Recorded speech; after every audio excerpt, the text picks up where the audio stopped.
Kata orang, jadi anak bungsu itu menyenangkan. Bisa menikmati keberhasilan kakak-kakaknya. Tapi itu tidak saya rasakan.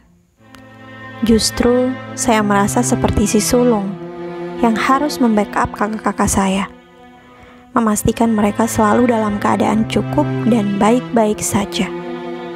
Dan saya bahagia sebagai anak bungsu mampu melakukan itu untuk mereka. Sama sepertinya, awalnya aku juga berpikir semua yang menjadi anak bungsu itu akan selalu menyenangkan. Sampai aku bertemu dan mendengar langsung dia bercerita soal kisahnya sebagai anak bungsu. Aku memanggilnya dengan sebutan A. Dia anak bungsu dari 5 bersaudara. Dia memiliki 2 saudara perempuan dan 2 saudara laki-laki. 3 di antaranya sudah berkeluarga dan satunya akan segera berkeluarga sebentar lagi.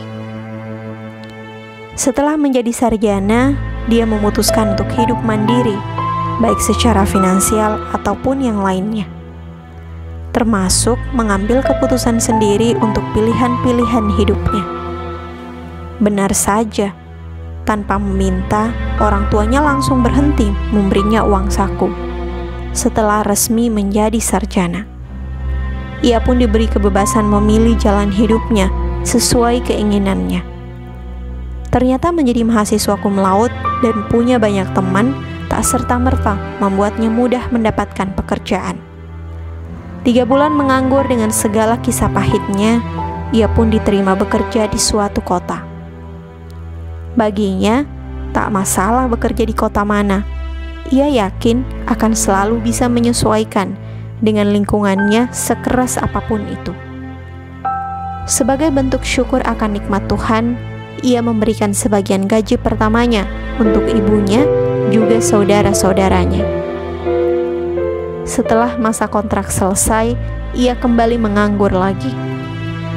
Sambil menunggu panggilan interview bekerja, ia lalu memilih menggunakan sisa gajinya untuk mengikuti sebuah pelatihan dengan tujuan mengembangkan skill yang ia miliki.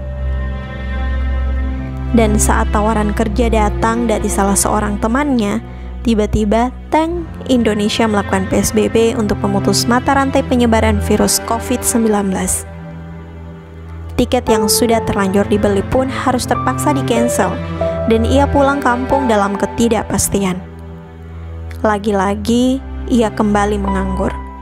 Gaji dari hasil pekerjaan sebelumnya habis oleh pelatihan, biaya hidup, juga transportasinya selama di kota. Ia pulang tanpa membawa sepeser pun, benar-benar kembali memulai dari nol. 3 bulan menjadi pengangguran di kampung, ia kembali mendapat tawaran bekerja. Dan tanpa pertimbangan apapun, ia langsung mengiyakan. Even, ia tidak bertanya berapa gaji yang akan ia dapatkan nanti. Ia langsung menerima tawaran itu dan bekerja dengan sepenuh hati. Mendengar kabar ia telah bekerja, dering telepon masuk dari salah seorang kakak laki-lakinya yang sudah berkeluarga. Beliau bercerita bahwa ia sedang membutuhkan bantuan finansial. Tanpa berpikir panjang lagi, ia pun langsung mengirimkan sekian sesuai permintaan sang kakak.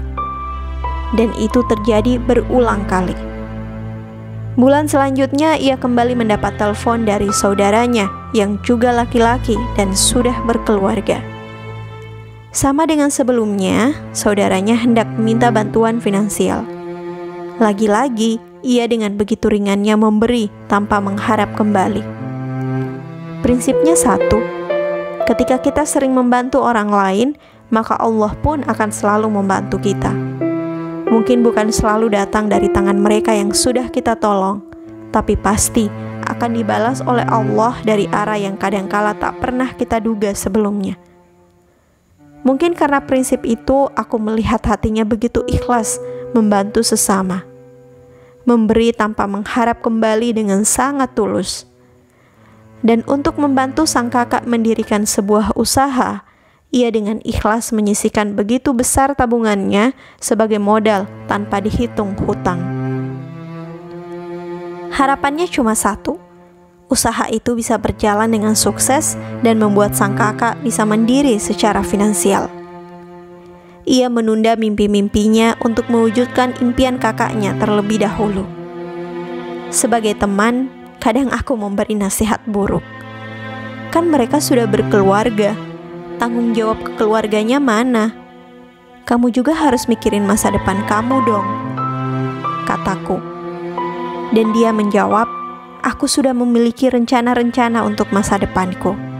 Namun, sebelum mewujudkan rencana itu, aku harus memastikan dulu mereka cukup dan baik-baik saja. Baru aku bisa fokus memikirkan diri sendiri. Mana ada si bungsu yang berpikir sesulung ini, pikirku. Aku mungkin tak bisa merasakan apa yang ia rasakan, karena aku bukan si bungsu, juga bukan si sulung. Tapi bagiku, apa yang sudah ia lakukan dengan ikhlas, pasti akan dibalas oleh Allah dengan berlipat-lipat kebaikan. Amin.